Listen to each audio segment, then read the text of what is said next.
Good day, everyone who's listening to me or watching. My name is Yuriy, and I want to share a short little message, encouraging message about establishing our hearts. That's the title of my message, Establishing Our Hearts.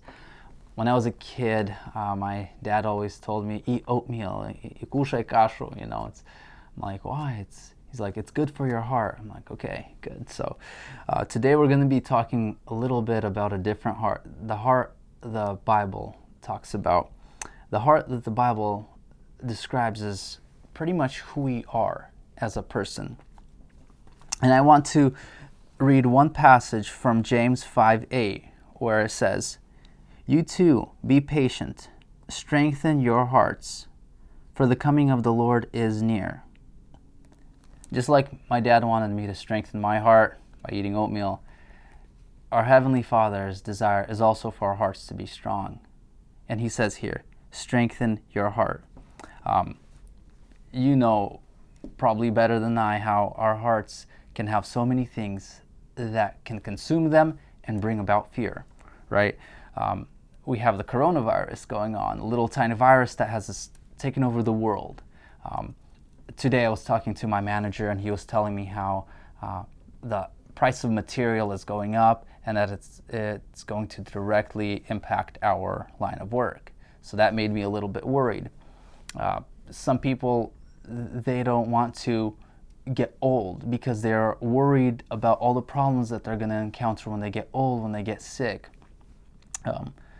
We just turn on the TV, YouTube, TikTok, whatever. We see something about wars. So like just hearing about even a rumor of it can freak us out. There's so many things every day that will throw us off and make us worried. And God gives us a solution. He tells us to work it out, to establish our hearts. So what do we do? What do we spend our times doing so often? In order to maybe dull that pain, we will work extra long hours. We will put on makeup, put on good looking clothes so that we feel good about ourselves. Sometimes for teens, maybe it'll be something about gaming, like once you get that new skin, that accessory, that new weapon, my life is going to be good. Everything is going to go good from there, right? But we all know, or at least should learn, that those things don't establish our hearts. They don't strengthen us. A great passage from Samuel, 1 Samuel 30, verse 6. A situation where David was in deep trouble. The whole world was against him. He just finished fighting wars. Him and his men are coming back to where their families were staying. They come there, city is burned down to the ground. Their families are kidnapped. Wives, sons, daughters, terrible situation, and David was the leader.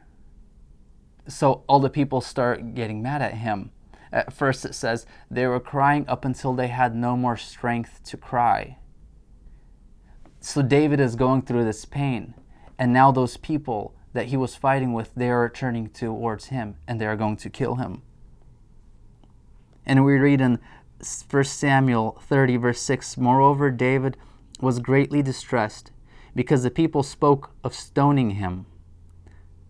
For the people were embittered, each one because of his sons and his daughters.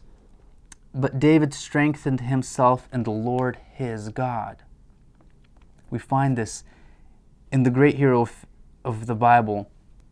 David strengthened himself in the Lord his God. It doesn't say David went and put on a nice shirt.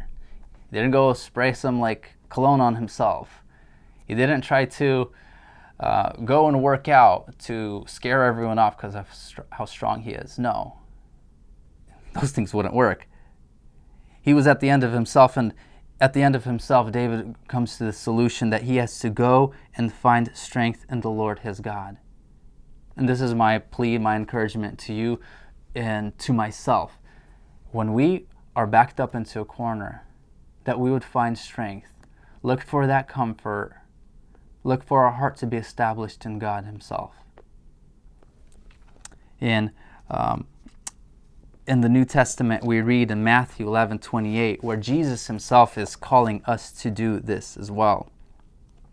Matthew 11:28, it says, "Come to me, all who are weary and heavy laden, and I will give you rest.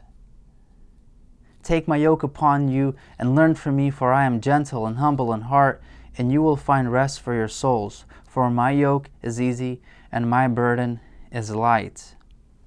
So the encouragement for us, Jesus himself is calling us, hey, come to me, find rest. Take my yoke upon me, learn from me. So in conclusion, I just want to sum this up that our hearts need help. We cannot get that from ourselves. We cannot get that from our neighbors, from our family, from our careers. We can't get that comfort from watching the news. Don't ever do that. The only way we can get comfort is from doing what David did, which is finding that comfort, strengthening his heart in God. So may God bless you to do that. I pray that same for myself, and wish you all the best.